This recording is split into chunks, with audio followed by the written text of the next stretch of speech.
성경 마태복음 4장 18절에서 22절입니다. 마태복음 4장 18절에서 22절입니다.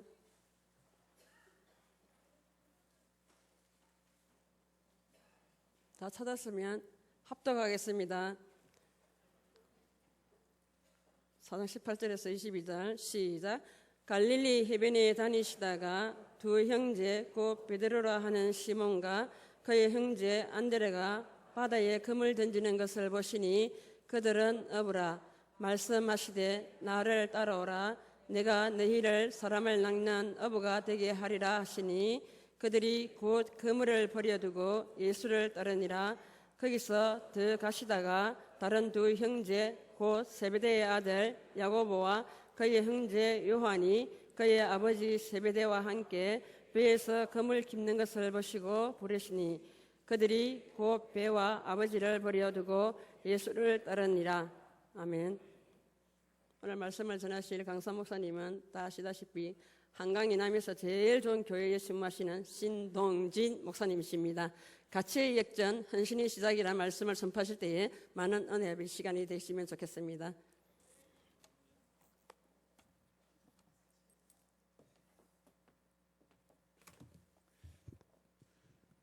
한강 이남에서 제일 좋은 교회, 멋진 교회, 마산제일교회에 우리 여전도 연신 예배에 이렇게 미약하고 미천한 강사를 불러서 여러분들 앞에 서서 죄송합니다.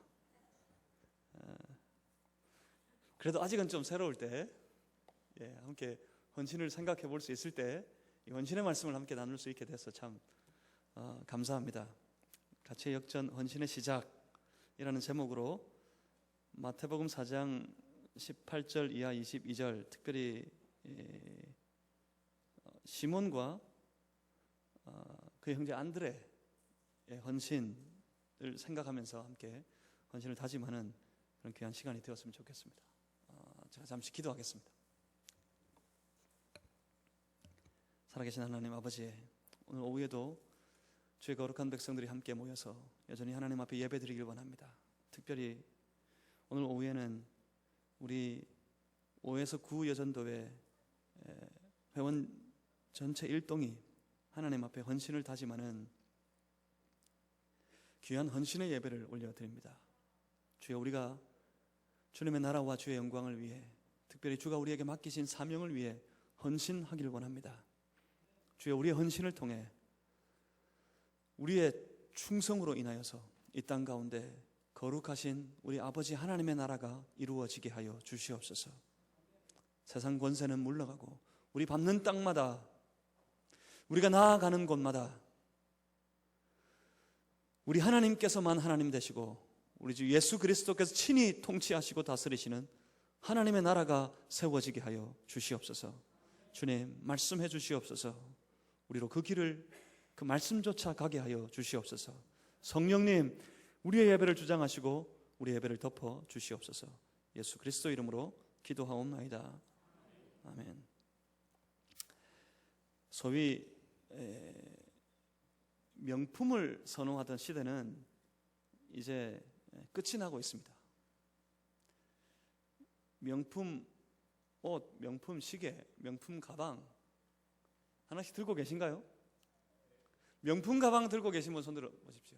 가방을 좀 보여주십시오. 명품 가방. 제가 태어나서는 한 번도 가져본 적이 없는, 소위 무슨 그게 좋다고. 그런 거 들고 계신 분도 있는데 죄송합니다. 한참 이 명품에 환호하던 그런 때가 있었습니다. 그런데 점점 여러분 피부로 느껴지십니까? 시들해지고 있습니다. 지금 이 명품에 환호하는 시대가 아니라 소위 말해서 가성비의 시대가 열려지고 있습니다. 가성비가 무슨 뜻인지 아십니까? 가격에 비해서 성능과 품질이 뛰어난 물건, 뛰어난 것들을 선호하는 시대입니다. 나라의 경기가 점점 어려워져서 살기가 팍팍해지다 보니까 그러는 거 아닌가 싶습니다. 그런데 우리만 그런 게 아니라 전 세계적으로 그렇습니다. 전 세계적으로 가성비의 시대가 열렸습니다. 여러분, 이런 시대에 가장 중요해지는 것 한 가지가 있는데 그게 뭐겠습니까? 뭘까요? 그게 바로 기본입니다. 모든 물건의 가장 기본, 그러니까 가격보다도 품질이다. 모든 상품에는 품질이 기본 아니겠습니까? 가성비의 시대에 가장 중요해지는 것은 기본기입니다. 기본기. 기본기를 탄탄하게 갖추어야지 이 시대를 살아갈 수 있습니다. 사람들이 그럽니다. 한국 교회의 영적 지형도가 앞으로 재편될 것이라고. 지금 아주 급속도로 재편되고 있습니다.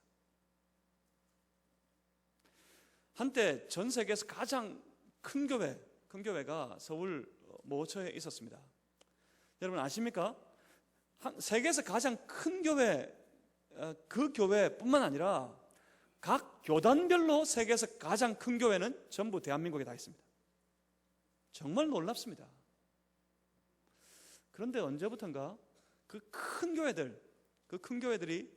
교회들의 이름이 우리 한국 교회 영적인 이 지형도에서 점점 그 이름이 잘 들려지지 않습니다. 지금 한참 얘기되어지고 있는 교회들은 다른 교회들입니다. 그것뿐만 아닙니다. 그 안에서도 지금 치열하게 한국 교회의 영적 지평, 영적 지형도가 바뀌어져 가고 있습니다. 단순히 큰 교회가 살아남는 시대는 이제 지나갔습니다.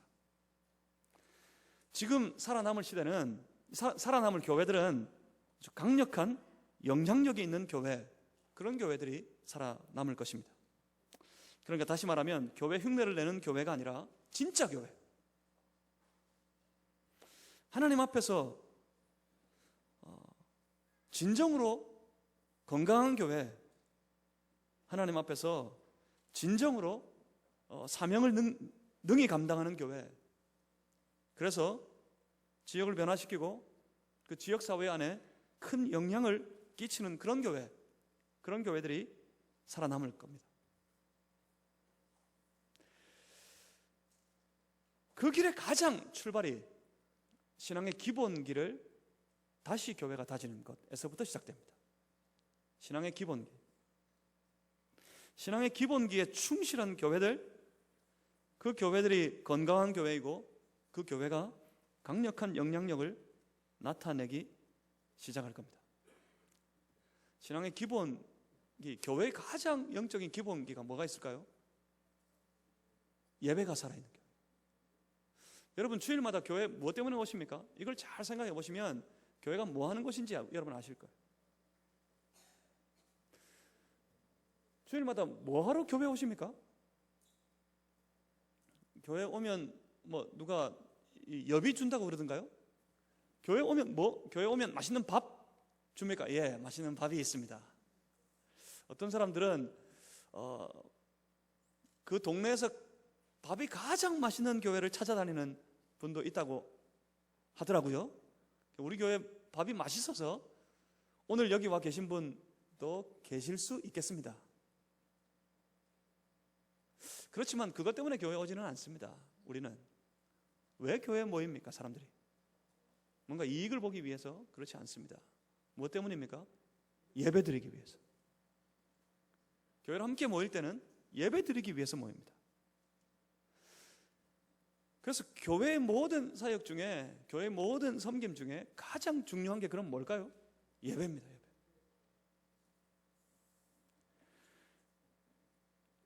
교회의 기본 중에 기본이라면 이 예배가 하나님 앞에 깨어있고 살아있는 그런 교회일 겁니다. 하나님 앞에 뜨겁게 예배드리는 교회, 그리고 그 안에서 함께 뜨겁게 하나님을 찬양하고 선포되어지는 주의 말씀을 뜨거운 가슴으로 받고 그 말씀 붙잡고 뜨겁게 간절하게 하나님 앞에 기도하고 그리고 뜨겁게 그 말씀대로 살 뿐만 아니라 그러는 중에 이 가장 기본이죠. 뜨거운 심령으로 내 안에 있는 이 복음, 이 말씀을 우리 주변에 있는 많은 이웃들에게 나아가 전하는 전도가 깨어있는 교회, 이런 교회가 교회의 기본일 겁니다. 이런 기본이 교회 안에 온전히 원활하게 흐르고 있는 교회. 여러분, 이런 교회가 살아남습니다. 그래서 우리 교회가 그 영적인 기본기에 아주 탄탄한 교회 되기를 주님의 이름으로 소망합니다. 그런 시대에 중요해지는 것이 있습니다. 이제 그러면 그런 시대에 중요해지는 것이 하나 있다면 그건 그러한 교회를 섬기는 일꾼들입니다. 교회의 기본기를 위해 충성하고 헌신하는 거룩한 직분자들, 거룩한 일꾼들이 필요합니다. 오늘 특별히 여전도의 헌신 예배로 드리는데, 저는 교회 안에서 제일 요즘에 들어서 제일 이해가 안 되는 기관들이 있어요. 그 기관이 바로 전도회입니다. 남전도회, 여전도회. 전도회는 뭐 하는 기관일까요? 전도하는 기관입니다. 그렇습니다. 여러분 다 아시겠죠? 그 이름만 들어도 알겠죠? 전도하는 기관입니다. 그런데 전도회 모임에 가보면 뭐만 없을까요? 거기 가보면 다 있습니다. 때때로 그 안에서 예배도 드리고요, 그 안에 교제도 있고요, 함께 찬송도 합니다, 함께 기도도 합니다, 함께 여행도 떠납니다, 소풍도 합니다, 심지어 함께 전도회 회원들끼리 쇼핑도 갑니다, 회식도 합니다. 할 것 못할 것 다 합니다. 근데 뭐만 없을까요? 전도만 없습니다. 참 희한하죠. 참 희한합니다. 미스터리예요. 한국교회 미스터리예요. 한국교회 미스터리. 그래서 어느 교회들은 이 이름을 바꿉니다. 요새 이름을 바꿔서 뭐 남 전도회, 여 전도회 하기 싫어서 여 선교회 하는데, 그럼 선교를 하든지. 그래서 뭐 각종의 이름을 붙여가지고 무슨 모임 합니다. 그런데 교회 안에 반드시 있어야 할 기관 중에 하나가 바로 전도회일 겁니다. 뭐 해야 되기 때문에? 전도해야 되니까. 교회의 가장 기본 중에 기본이니까. 여전도회가 헌신을 다짐할 때 마음에 그런 각오를 하셨으면 좋겠습니다. 전도하자. 어떤 경우에도 전도하자. 때를 얻든지 못 얻든지 간에 나아가서 우리 이웃들에게, 기다리고 있는 저 영혼들에게 다가가서 복음을 전도하는, 그 일에 전도하는 일에 헌신된 그런 기관이 되시기를 주님의 이름으로 축복합니다. 전도하면 여러분 아십니까? 여전도회 의원들 여러분, 전도하면 어떻게 되는지 아십니까? 전도하면 이뻐집니다. 여러분. 왜 그럴까요? 전도하려면 웃어야 돼요. 인상 확 찡그리고 뭐 그렇게 복음을 전해, 전도지 나누어 주면서, 아니면 복음을 전하면서 뭐 한번 받아보든지 말든지, 한번 믿어보든지 말든지, 교회 한번 나와보든지 말든지 당신 알아서 하세요. 그럼 누가 오겠습니까? 누가? 웃으면서, 누가 봐도 행복한 표정으로 내 안에 있는 이 감격, 이 기쁨의 이유가 되신, 나로 웃게 하시는, 나로 기쁘게 하시는, 감격스럽게 하시는 내 주 예수 그리스도, 나는 예수님 때문에 이렇게 됐습니다. 당신도 나처럼 예수 믿어보세요. 그러면 얼굴이 밝아져요. 전도하면 얼굴이 이뻐져요. 그럼 그거 보고 쫓아올 겁니다, 사람들이.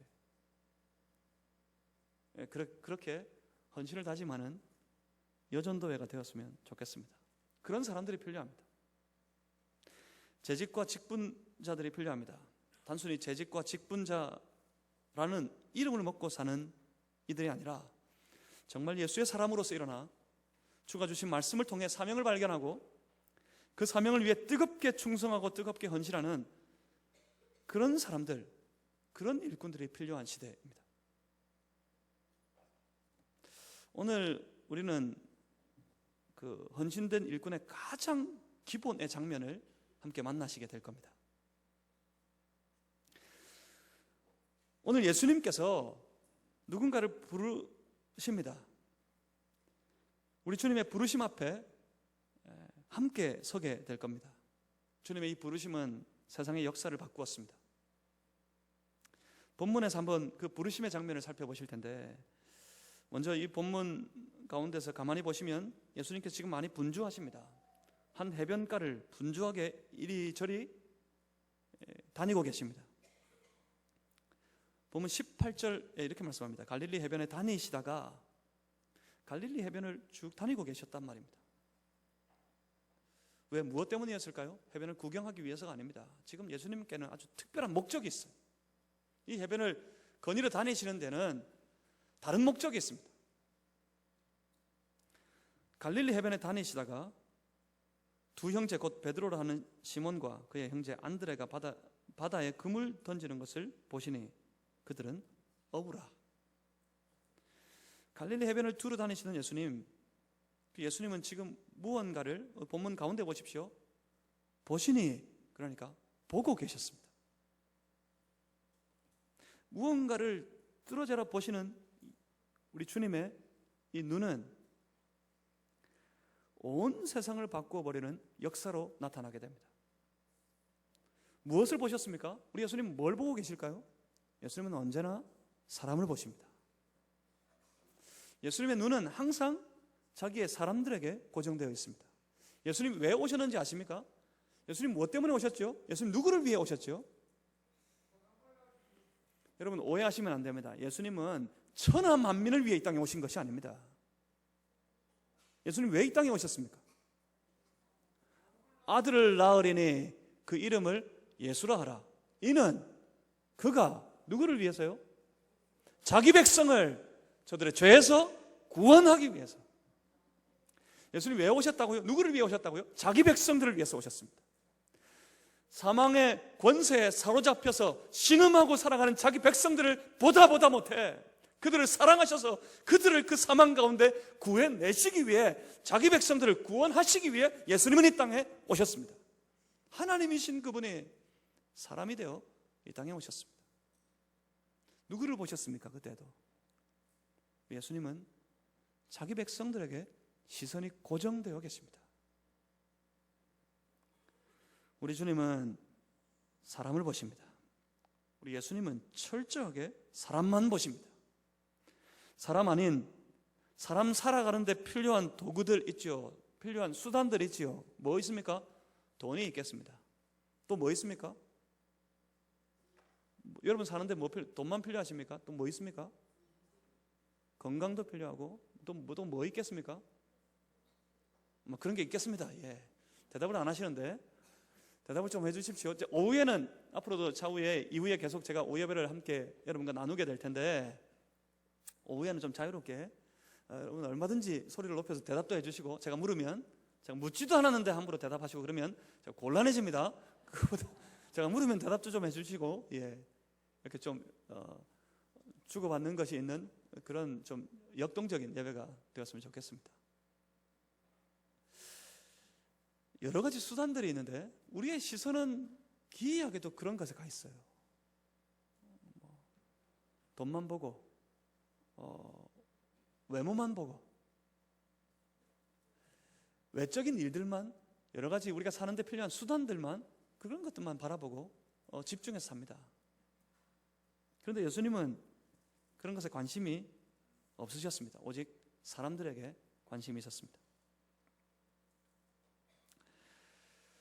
사람을 주목하시는 예수님, 그 예수님의 주목이 오늘은 우리를 향하고 있습니다. 오늘 예수님이 우리를 보고 계십니다.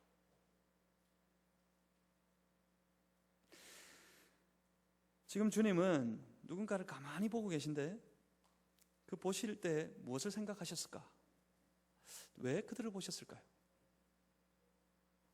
주님이 가만히 바라보고 있는 그들은 다름 아닌 한참 고기를 잡는 일에 열중하고 있던 베드로, 곧 시몬과 그의 형제 안드레였습니다. 시몬과 안드레, 그를 발견하셨습니다. 실상은 이 갈릴리 해변을 두루 다니실 때 목적이 있었는데 예수님이 지금 이 시몬과 안드레를 찾고 계셨던 것 같아요. 다니다가 우연히 만나가지고 시몬을 그리고 안드레를 우연히 만나서 지금 이하의 말씀들을 그들에게 주시는 것이 아닙니다. 예수님은 그들을 찾고 계셨습니다. 그리고 만났습니다. 그들을 보자 예수님께서 그렇게 말씀하십니다. 보면 19절입니다. 말씀하시되 나를 따라오라. 영어 성경에 Come, follow me 이랍니다. 뭐라고요? 오라! 나를 따르라. 고기 잡는 일에 열중하고 있는 시몬에게 안드레에게 예수님 보자마자 다짜고짜 하시는 말씀이 와라! 나를 따라오라. 그리고 뭐라 그러십니까? 내가 너희를 사람을 낚는 어부가 되게 하리라. 그렇게 말씀하십니다. 그랬더니 또 가관입니다. 20절 보실까요? 그렇게 다짜고짜 Come follow me, 와라 와라 나를 따라와라 그러시는 예수님도 조금 생뚱맞는데 이 사람들 보십시오. 어떻게 하는지 20절 보십시오. 그들이 곧 즉시 어떻게 합니까? 그물을 버려두고 예수를 따르니라. 다짜고짜 만나자마자 Come follow me, 이리 오라 나를 따르라. 내가 너희로 사람 낚는 어부 되게 하겠다. 뭐 대단한 거 주시겠다는 것도 아니잖아요. 나를 따라와라. 나를 따라오면 저기 창고에 쌓여있는 금은 보화가 있는데 그거 다 줄 테니까 한번 따라와 봐라. 그러면 좋다고 얼씨구나 쫓아갈 텐데 가보면 다 사기지만 그렇게 따라다니다가 사기당하고 그러잖아요. 뭐 그런데 그런 것도 아니에요. 그냥 사람 낚는 어부 되게 하겠다. 그게 뭐 대단한 일이라고. 사람 낚는 어부 되게 할 테니 이리 와라 나를 따르라. 그러자 시몬은 베드로는 그리고 그 안드레는 뭐 다짜고짜 다 버려두고 예수님을 그대로 따라갔습니다. 무슨 일일까? 도대체 뭐 때문에 무엇이 이들로 이렇게 지금 단호하게 만들어 버린 걸까요? 단호하게 모든 걸 버리고 예수님 따라갑니다. 뭔 일이 있었을까요? 예수님께서 그들을 만나시고 말씀하시고 그리고 그들이 다 버려두고 예수님을 따라가는 사이, 그러니까 19절과 20절 사이에 뭔가 있었을 것 같습니다. 도대체 무슨 일이 있었기에 이들은 모든 것을 버려두고 예수님을 쫓아갈 수 있을까? 완벽하게 모든 삶을 다 버리고 오직 예수께만 헌신된 삶으로 그들이 살아가게 되었을까 생각해 봅니다. 사실은 그 사이에 실로 엄청난 무게의 고민이 베드로와 안드레에게 있었을 겁니다. 그냥 아무 생각 없이 아주 결연하게 어디선가부터 생겨난 단호한 믿음 때문에, 사실 아침에 만났던 여호수아와 이스라엘은 그 믿음이 그들 가슴 속에 아주 충만하게 되기까지 여러 가지 과정들을 거쳐왔습니다. 그 과정들을 쫓아가 봤을 때 그들이 지금 성령 충만하고 믿음에 충만한, 말씀에 충만한 상태가 되어버린 것을 우리가 충분히 이해할 수 있습니다. 그런데 이 사람들은 아니에요. 지금 도대체 어디서 생겨났는지 그 믿음의 정체를 모르겠습니다. 그들 안에 있는 단호한 믿음 가지고 아무 생각 없이 아주 결연하게 그들은 예수님의 말씀을 쫓아 살아갑니다. 근데 이렇게 돼버리면 그들은 아주 단호한 믿음 가지고 즉시로 다 버리고 주님의 말씀에 순종했고 헌신한 사람이 되었더라, 이렇게 해버리면, 그렇게 선포해버리면 너무 무책임합니다. 그렇게 되면 이 말씀을 받는 우리는 너무 초라해집니다. 왜요? 우리에겐 그런 믿음이 없기 때문에. 여러분 어떨 것 같으세요? 갑자기 어느 날 어떤 사람이 쫓아와서 그렇게 아주 고귀한 모습으로, 아주 치장한 모습도 아닌 것 같아요. 뭐 이렇게 길을 다니고 있던 어떤 사람이 와서는 우리 곁에서, 내 곁에서 갑자기 그거 다 버려두고 이리 와 나를 따르라. 그러면 여러분 뭐라 그럴 것 같으세요? 여러분 뭐라 그럴 거예요? 이 사람이 정신이 있나 없나? 이건 좀 부드럽게 한 말이고, 뭐 여러분 뭐라 그럴 거예요? 뭐라 그럴 겁니까? 솔직히 이 사람이 미쳤나? 당신이 나를 언제 봤다고? 우리에겐 그럴 용기도 없습니다. 우리에게는 그런 헌신이 있지 않습니다. 그렇지만 여러분, 안심하셔도 좋습니다. 사실 이 사람들 우리와 별반 틀리지 않습니다. 시몬도 안드레도 우리와 똑같은 종류의 사람들입니다. 아니, 어쩌면 때때로 그들이 보여주었던 행동들은 우리보다 더 비겁할 때도 참 많습니다. 단적으로 여러분, 이 시몬 베드로 기억나십니까? 나중에 예수님이 잡히시자 베드로가 어떻게 행동했는지 여러분 아시죠? 예수님을 부인했습니다. 심지어 그는 끝에 그 예수를 저주했습니다. 그런 사람 아닙니까? 그런 사람. 그러니까 우리보다 더 나을 것도 없고 우리와 별로 틀리지 않단 말입니다. 자, 오늘 본문을 다시 한번 보겠습니다. 오늘 본문의 이 짧은 순간의 만남, 이 만남은 실로 인류 역사에 아주 중요한 장면이 됩니다. 이 만남 이후로 인류 역사는 완전히 바뀝니다. 얼마나 중요한 순간인지 모릅니다. 왜냐하면 이 사도들, 베드로와 안드레를 비롯한 주께서 부르신 이 제자들이 사도가 되고, 이 사도들로 인해서 드디어 이 땅 위에 교회가 세워집니다. 이 땅 위에 초대교회가 세워지게 되고, 그들로부터, 그 교회들로부터 온 세상 열방을 향해 복음이 뻗어나가기 시작했습니다. 그 복음은 온 세상을 다 뒤집어 버렸습니다. 모든 세계를 다 바꾸어 버렸습니다. 인류의 역사가 이 복음 때문에 바뀌었습니다. 어디서부터 시작입니까? 오늘 이 짧은 순간의 만남에서부터 시작입니다.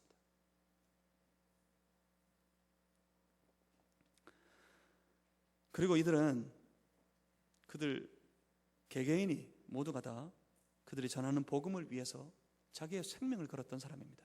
하나같이 다 복음 때문에 헌신하며 살다가 순교당했습니다. 무엇 때문에요? 이 짧은 이 만남 때문에. 과연 초면에 이를 수 있을까요? 아닐 겁니다. 절대로 아닐 겁니다. 초면에 이를 리가 없습니다. 분명 뭔가 더 있어야 됩니다. 뭔가 더 있을 것 같지 않으십니까? 예, 뭔가 더 있습니다. 사실 오늘 이 만남이 있기 이전에 이미 이들이 먼저 예수님 만난 적이 있습니다.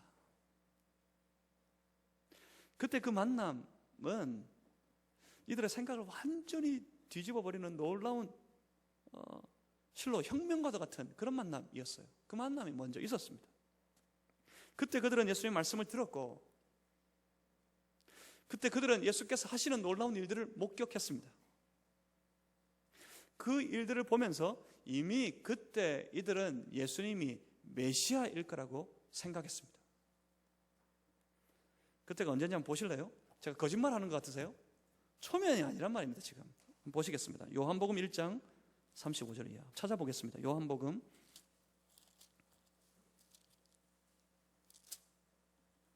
1장 35절 이하의 말씀 42절까지를 제가 한번 읽어드리겠습니다. 잘 쫓아와 보십시오.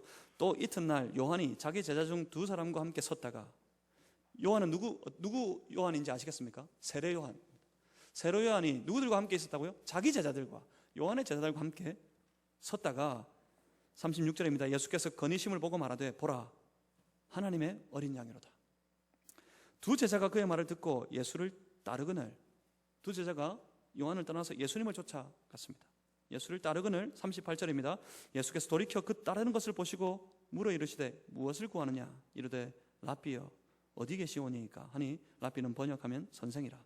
예수께서 이르시되 와서 보라. 그러므로 그들이 가서 계신 데를 보고 그날 함께 거하니 때가 10시쯤 되었더라. 요한의 말을 듣고 예수를 따르던 두 사람 중에 하나는 시몬 베드로의 형제 누구라고요? 안드레라. 그가 제일 먼저 예수님 만나고 난 다음에 제일 먼저 누구를 찾아갑니까? 먼저 자기의 형제 시몬을 찾아 말하되, 시몬을 만나서 시몬에게 안드레가 고백하는 말이 놀랍습니다. 뭐라 그럽니까? 시몬을 찾아 말하되 우리가 메시아를 만났다 하고, 메시아는 번역하면 그리스도라. 42절입니다. 데리고 예수께로 오니, 안드레가 누구를 데리고 왔습니까? 시몬 베드로를 예수님께로 데려오니 예수께서 보시고 이르시되, 이때 이미 결정났습니다.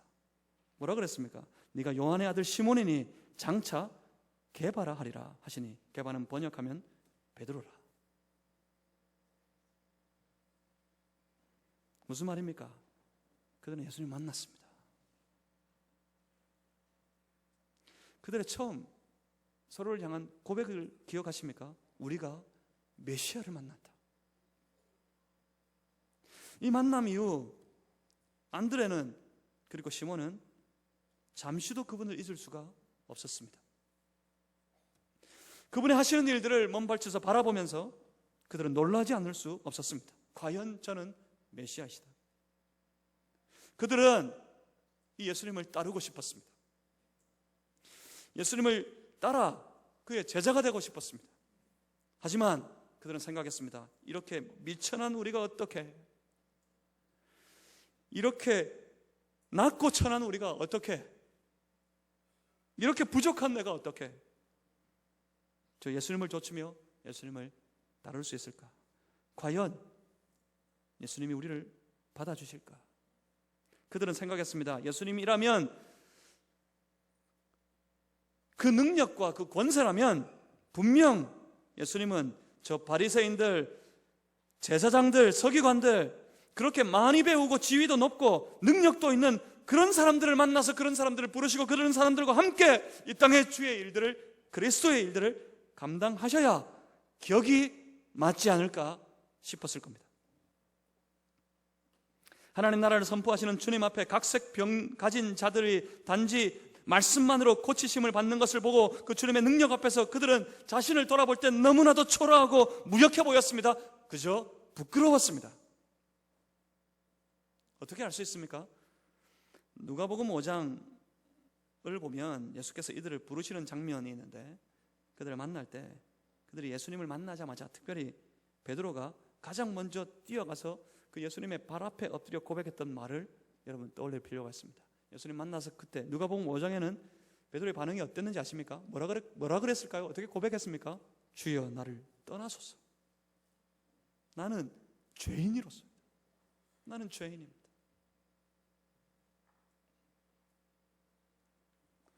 그렇게 고백합니다. 그들이 생각할 때 예수님을 사모하는 마음이 너무나도 크지만 차마 예수님을 따르기에는, 더군다나 그의 제자가 되기에는 너무나도 초라하고 부족하고 연약한 자신을 돌아보고 생각했을 것이 분명합니다.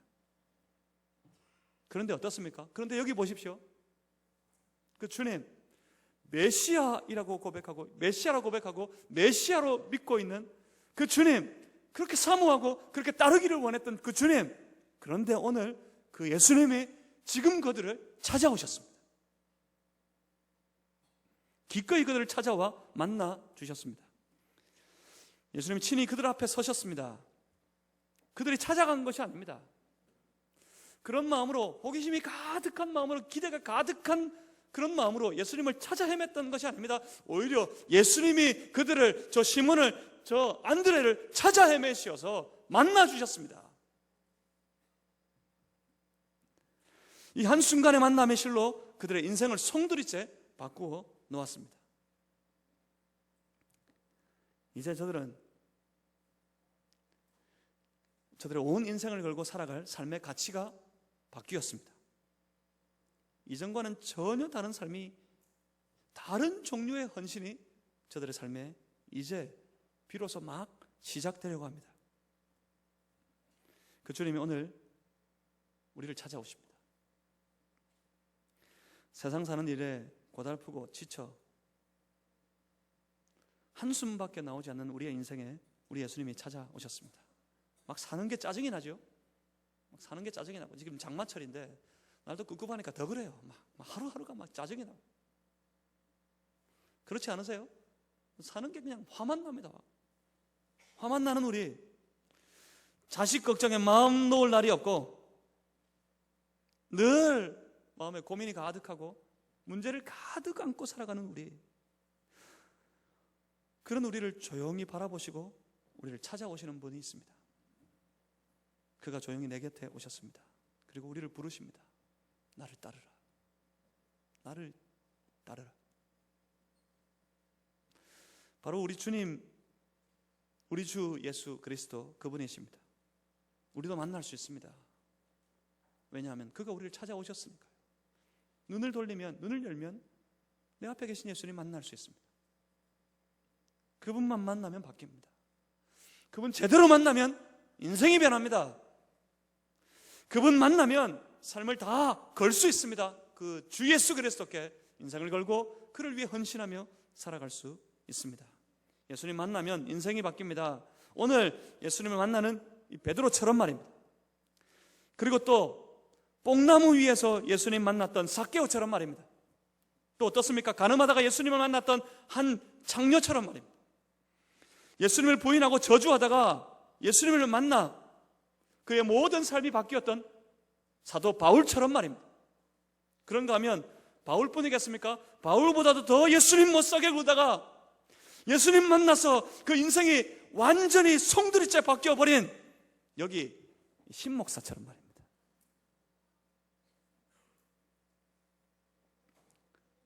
무슨 말입니까? 먼저 만나야 합니다. 일하기 전에 먼저 만나야 합니다. 주의 제자들, 주님 나라의 거룩한 리더들, 헌신된 일꾼들, 그들이 누구라고 생각하십니까? 그들은 바로 모두 다 한결같이 예수님 만난 사람들입니다. 만나야 합니다. 여러분, 만난 적이 있으셔야 돼요. 누구요? 예수님 만나야 하고 예수님 만난 적이 있으셔야 돼요. 만나지 않고도 일할 수 있습니다. 하지만 만남 없이 예수님과의 깊은 만남, 예수님과의 깊은 교제가 없이 그가 날 부르시고 내 모든 삶을 열심히 해서 내 이전에 그 죄악된 삶을 다 떨쳐버리고 철저하게 외심하며 결단하기를 나 이제 오직 예수님만 위하여, 나 오직 주님만 따르며 살아가겠습니다. 그런 결단이 있지 않고도 예수님 따를 수 있고, 그런 결단이 없이 주를 위해, 주의 몸된 교회를 위해 일할 수도 있습니다.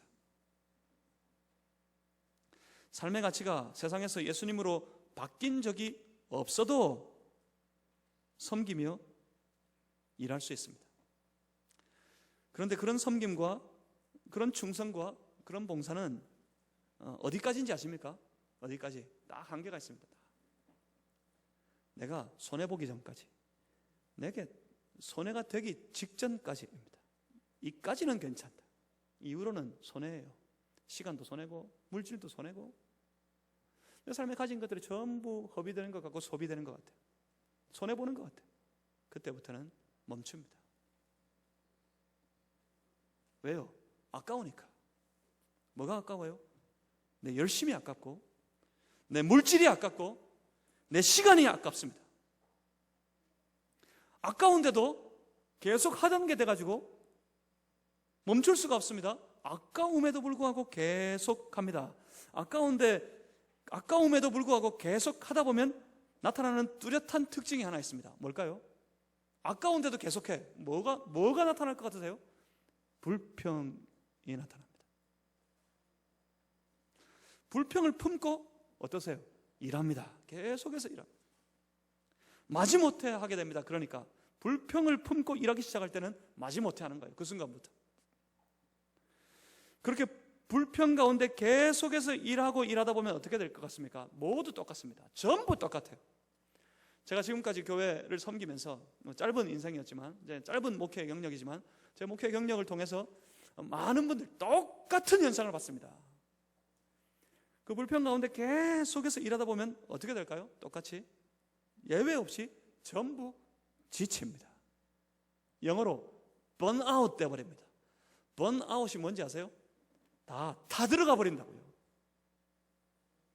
그래도 내 안에 조금 있는 열심 가지고 열심히 쫓아가서 했는데 하다가 지쳐가지고 다 타버렸어요. 타다 나면 죄가 됩니다. 그래서 하는 말 있죠. 그래서 하는 말 아마 해보셨을 거예요. 그래서 하는 말이 뭡니까? 나도 한때는, 그때 다 똑같. 나도 한때는 그렇게 되는 거예요. 그런데 예수님 만난 사람들, 그 삶에서 깊이 예수님을 경험하고 주님과 교제하고 주의 말씀을 듣고 나를 따르라 하셨을 때 내 모든 삶을 결심하고 이제 이후로 내 인생의 가장 가치로운 것은 저 잡고 있던 고기가 아니라 나를 따르라 부르시는 예수님, 그 예수님이 내 삶의 가장 최고의 가치가 되어 버린 사람들, 예수님 만난 사람들은 틀립니다. 그들은 제일 먼저 아깝지 않습니다. 뭐가요? 내 시간이 아깝지 않습니다. 내 돈도 아깝지 않습니다. 무엇보다 내 열심이 아깝지 않습니다. 그래서 기쁩니다. 그 모든 섬김이, 그 모든 헌신이 기쁘고 즐겁습니다. 기쁘고 즐거워 주체하지 못해 감격으로 주님 섬기고 주를 위해 헌신합니다. 그들은 시간이 지나도 여전합니다. 날마다 그 삶에 경험하는 주님과의 깊은 교제 때문에 그렇습니다. 몸은 고달프고 괴롭고 힘들 때가 있지만 그 내면에 솟아나는 모든 감격이 그 모든 고달픈 육신의 삶을 다 회복시켜버립니다. 내 안에 내 내면에 감격이 있으면 내 육신의 고달픔 정도는 아무것도 아닙니다. 하루 종일 주를 위해 죄 없는 교회를 충성하고 입에 단내가 나도록 되었지만 그 사람에게 물어보십시오. 괴롭지요? 힘들지요? 그러면 전부 이구동성으로 합니다. 아닙니다. 그렇지 않습니다. 기쁩니다. 즐겁습니다. 그 입에는 단내를 풍풍 풍기는데도 말입니다. 내가 기쁘고 즐겁습니다. 그렇게 고백합니다. 주를 따르는 길이 괴로움이고 고난이고 고통이라고요? 아니요. 그건 곁에서 볼 때 그렇죠. 주의 십자가 지고 가는 길이 무겁고 고된 고난의 삶의 연속일까요? 아니요. 옆에서 볼 때 그렇지. 감격스럽게 기쁘게 그 십자가 지고 걸어가는 모든 성도들에게 똑같이 물어보십시오. 힘들지요? 괴롭지요? 아닙니다. 그렇지 않습니다. 나는 기쁘고 즐겁습니다. 주님 따르는 이 길이 나는 너무나 기뻐 즐거워 이 감격에서 벗어날 길이 없습니다. 그 솟아나는 감격이 모든 것을 회복시킵니다. 그런 예수님을 여러분 오늘 만나시지 않으시렵니까? 그분께 여러분의 삶을, 여러분의 인생을 한번 걸어보시지 않겠습니까? 어떤 인생보다 즐겁고 행복하고 가치로운 인생이 될 텐데 여러분 그런 인생을 한번 살아가 보시지 않겠습니까? 그분 우리 주 예수 그리스도, 그는 우리의 생명이 되십니다. 죄로 인해 죽은 우리를 대신해 죽으심으로 우리를 오히려 살리셨습니다. 나로 천국 백성 되어 오늘도 기쁨으로 주의 나라를 살아가게 하십니다. 이제는 세상의 아들, 세상의 딸로서가 아니라 하나님의 아들, 하나님의 딸로서 하루하루 우리 하나님과 동행하며 살아가게 될 것입니다. 이제 우리는 우리를 부르시는 주님의 음성을 듣겠습니다. 오늘 본문을 잘 보십시오. 예수님이 그들을 보고 계셨고 그들을 찾아가 부르셨습니다. 주님이 찾아오셔서 그들을 부르셨습니다. 나를 따라오라. 내가 너희로 사람을 낚는 어부가 되게 하리라. 이때 여러분 쉽게 넘기시겠지만 이때 이 장면 보면 예수님 아주 위트가 넘치시는 분입니다. 베드로, 안드레, 야고보, 요한 이들이 다 누굽니까? 뭐 하는 사람들이었죠? 이 사람들은 어부들이었습니다. 고기 잡는 일을 천직으로 알고 살아가는 그런 사람들입니다. 그런데 그 사람들에게 하는 말이 이제 고기 그만 낚고 뭐 하러 가자? 사람 낚으러 가자. 아십니다. 그거 다 버려두고 나를 따라와서 내가 주는 사명을 위해 충성하고 헌신하는 그런 내 제자가 되지 않겠느냐? 그러셔도 될 것 같은데 아주 재밌지 않습니까? 재밌게 말씀하세요. 이제 고기 그만 낚고 그거 버려두고 나를 따라와라. 내가 너희로 사람 낚는 어부 되게 만들겠다. 지금 이 한마디 말씀에 그들은 자신의 모든 것을 다 버립니다. 이미 만나 그 마음에서부터 사모하던 예수님, 그가 날 찾아오셔서 내가 메시아로 믿고 메시아로 바라보기 시작한 그 예수님, 그가 날 찾아오셔서 친히 오셔서 날 부르시기를 함께 가자, 사람 낚으러 가자. 그러십니다. 여기를 잘 보십시오. 예수님이 사람을 부르실 때 무슨 대가나 보상을 통해 그들을 부르시지 않습니다. 예수님은 사람을 부르실 때 사명을 걸고 부르십니다. 사람 낚는 어부, 이 한마디의 말씀, 그 말씀을 듣고 베드로와 안드레, 그 외에 다른 모든 사도들은 그 말씀이 사명이 됩니다. 평생토록 걸고 살아갈 인생의 사명, 나는 사람 낚는 어부 되겠다. 예수님은 사명을 주고 사람을 부르십니다. 예수님은 주의 몸된 교회를 주신 사명 위에 세우셨습니다. 그 제자들은, 이 사도들은 사명의 목숨을 걸고 헌신하며 살았습니다. 주의 몸된 교회는 그래요, 사명의 목숨을 걸고 헌신하는 교회가 되어야 할 것입니다. 특히 당신의 백성들을 건져 구원하는 그 모든 일, 그 일에 예수님이 그렇게 하셨던 것처럼 우리도 우리의 삶의 가장 최고의 가치를 거기에 두고 죽어가는 수많은 사람들을 주께로 인도하는 그런 교회, 그런 성도들, 그런 여전도회가 되어야 할 줄 믿습니다. 사도들의 사명은, 사도들이 예수님께로부터 받은 이 사명은 결국 이후에 교회의 사명이 됩니다. 사도의 사명이 교회의 사명이 되고 온 교회와 사도들은 함께 이 사명에 집중하게 됩니다. 그들의 헌신은 세상을 그 이후로 뒤집어 버렸습니다. 이제 주께서 여러분 앞에 서 있는 이 종에게 보여주신 주의 몸된 교회를 향한 꿈이 있습니다. 제가 간절히 바라고 소망하는 것은 그 꿈이 우리 온 교회의 꿈이 되기를 바랍니다. 그리고 그 꿈을 위해 우리 모두가 함께 충성하고 헌신하는 그런 역사가 있으면 좋겠습니다. 그러면 초대교회가 그렇게 했던 것처럼, 사도들이 보았던 것처럼 저와 여러분이 우리 앞에 주의 몸된 교회를 통해 역사하시는 교회의 머리 되신 우리 주 예수 그리스도의 놀라운 역사를 함께 보게 될 겁니다. 주가 주신 꿈을 함께 꾸고 그 꿈을 위해 헌신하면 그 이후로 주가 일하십니다. 일이 대충 어떻게 됐는지 아시겠죠? 총 정리를 해보겠습니다. 그들이 먼저 예수님을 만났습니다. 먼저 예수님을 만난 적이 있어요. 예수님을 가슴에 품었습니다. 날마다 그를 사모했습니다. 연약함으로 부족함으로 차마 그 앞에 설 수가 없어서 찾아오셨을 때도 내가 죄인입니다. 나를 떠나십시오. 그렇게 주를 사모하는 마음이 날로 날로 뜨거웠습니다. 가슴에 주님을 품었습니다. 그런 주님이 어느 날 찾아와 만나 주셨습니다. 그리고 부르셨습니다. 나를 따라오라. 내가 너희를 사람을 낚는 어부가 되게 하리라 하시니 이 한마디에 그들은 인생을 걸었습니다. 예수님으로부터 받은 사명, 그 사명을 붙잡고 그들은 진정한 주님의 제자가 되어 살아갑니다. 이내 안드레와 시몬은 즉시 배를 버려두고 예수님을 따릅니다. 무슨 말입니까? 헌신하기 시작했단 말입니다. 그렇다고 여러분 당장 직장 다 그만두시고 하는 일들 다 때려치우고 교회 와서 먹고 자고 예수 믿는 사람들끼리 우리끼리 함께 살면서 주님 주시는 사명 그거 생각하고 그 일을 위해 살아가야 하느냐 하면 여기 남아있을 사람 누가 있겠습니까?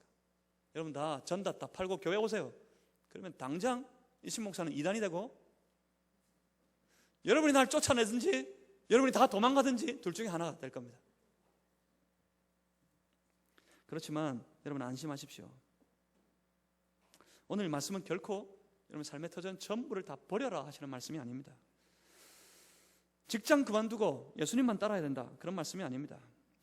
이들이 배를 버려두고 제 부친을 제 부모를 다 버려두고 떠났다 그럽니다. 그런데 여러분 성경 어디에 있던가요? 이 사람들이 다시는 그 부친을 만나지 못했더라. 그럼 성경 찾아보셨습니까? 성경 어디에 있습니까? 없습니다. 그런데 그들은 다시는 배를 타지 않았고 그들은 단 한 번도 고기 잡은 적이 없었다. 성경에 나온 적이 있습니까? 없습니다. 그런 적 없습니다. 그런 말씀이 있지 않습니다. 이 말씀은, 이 만남은 자기가 하던 모든 일들을 그 생업을 다 포기하고 그만두어야 한다는 말씀이 아닙니다. 이 말씀이 의미하는 바가 뭘까요? 삶의 우선순위가 바뀌어야 한다는 겁니다. 삶의 우선순위가 바뀌었다는 말입니다.